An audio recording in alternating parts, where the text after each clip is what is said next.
Assalamualaikum warahmatullahi wabarakatuh. My name is Annisa Fitriani and I'm from the BI2B. And in this video, I would like to present about an article. It is Teacher Professional Development Through Reflective Teaching.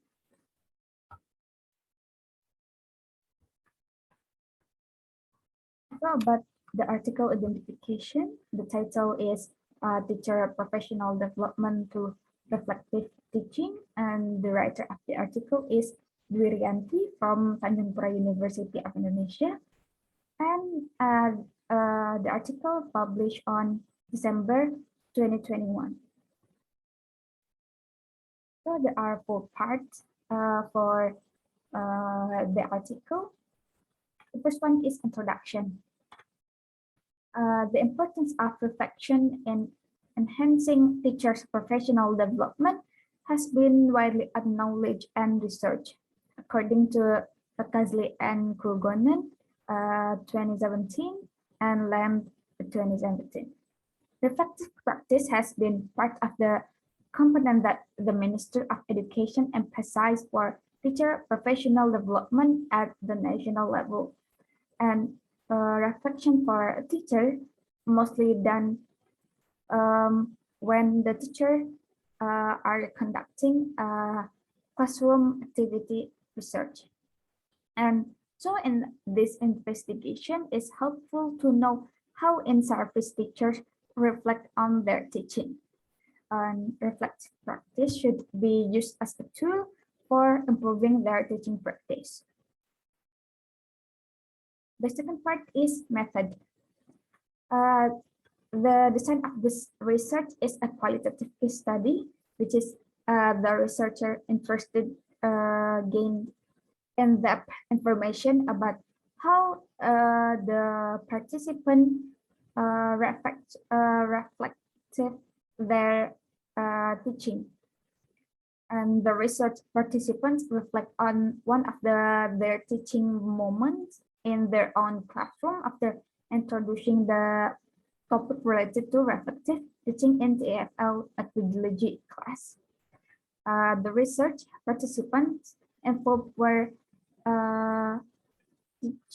English teachers in different levels of education who were taking TEFL methodology course at the postgraduate level, majoring in English education, English language education. So the number of the students in the class was 24, yet only 6 students were selected as participants in the study. The selection of the participant was based on purposive sampling, in which the selection is based on the following criteria. There are 4 criteria. The first one is the written reflection submitted by the student reflect what students have done during their teaching activities. The second one is the students have been teaching for more than 1 year. And the last one is the students had willingness to participate in the study.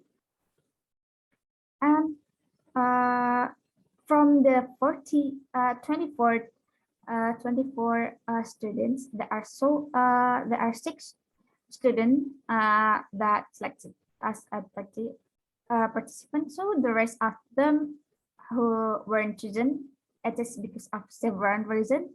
The first one is the students did not submit their written reflection. The second one is the student did not include reflections of their submitted written reflection. And the last one is some of them were not teachers yet or just temporary teachers. So from the selected student, there are 6. This is their profiles. There are Naomi, Teddy, David, Vina, Berna, and Mimi. So this table, the left side shows their age, and the below side show length of their teaching experience. So Naomi is 34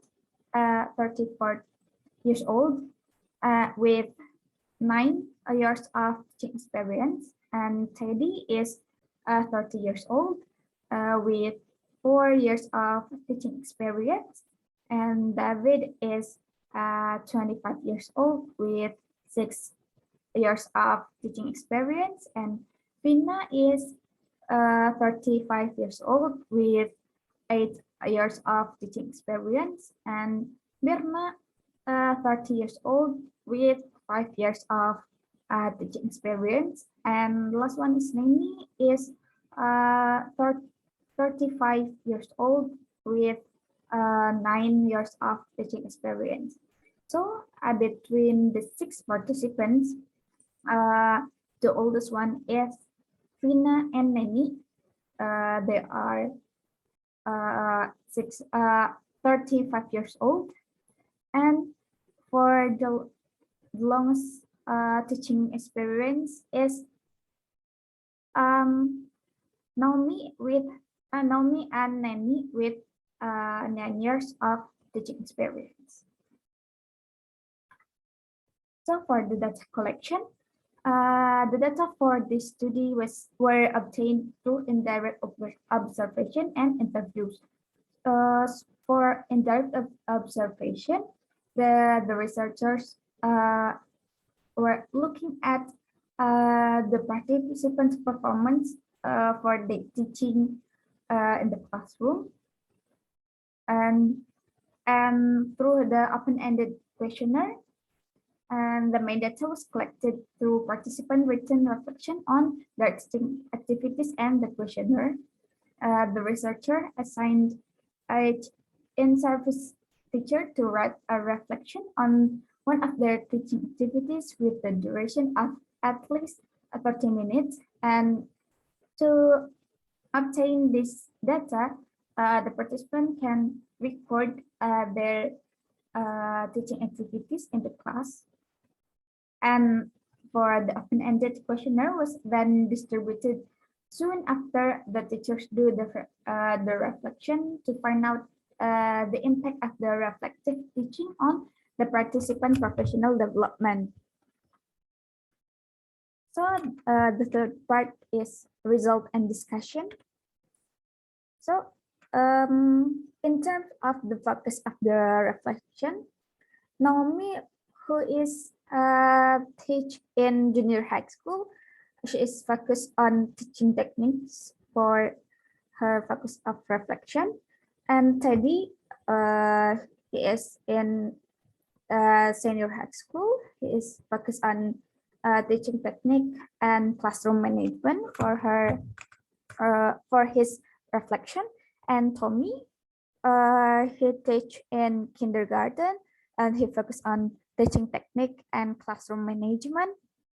And Vina, she teach in junior high school, and she's focused on classroom management. And Mirna, she's in elementary school, and she focused on teaching materials. And Nani, she is in junior high school, and she focuses on teaching techniques.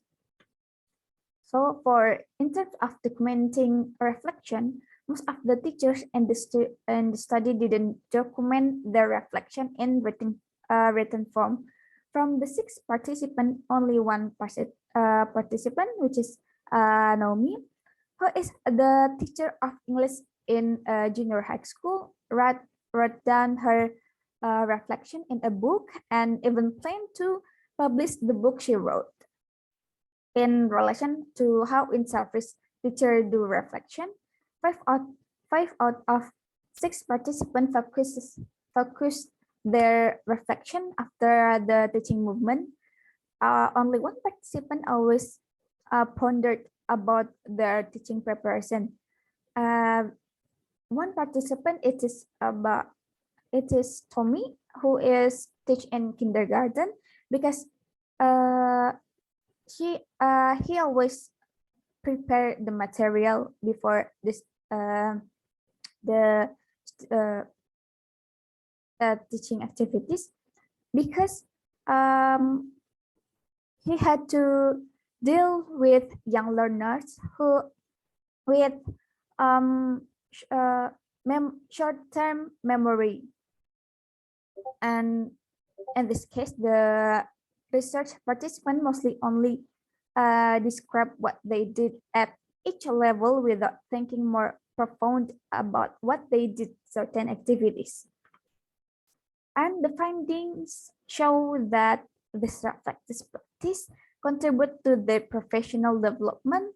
They see the activity of reflection as a tool to make them a better teacher. So through the questionnaire, Danny said that, in my opinion, reflective teaching can develop me as a professional teacher because by doing reflection, I can prepare my teaching process to be better than before.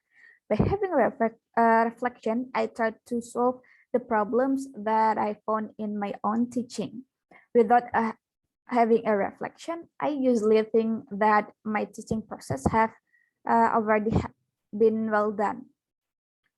The finding shows that in-service teacher reflects mostly on past and future experience and rarely do in situation when they are teaching in the classroom. This finding is in line with that Menon in 1995 argues that reflections during the event is perhaps the most challenging activity to be done.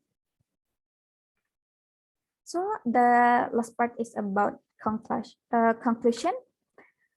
So the findings of the current studies indicated that in-service teachers do reflect on various stages of their teaching, such as before, during, and after their teaching activities.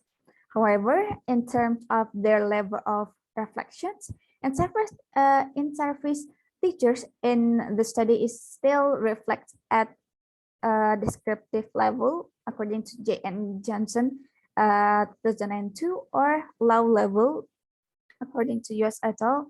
2000.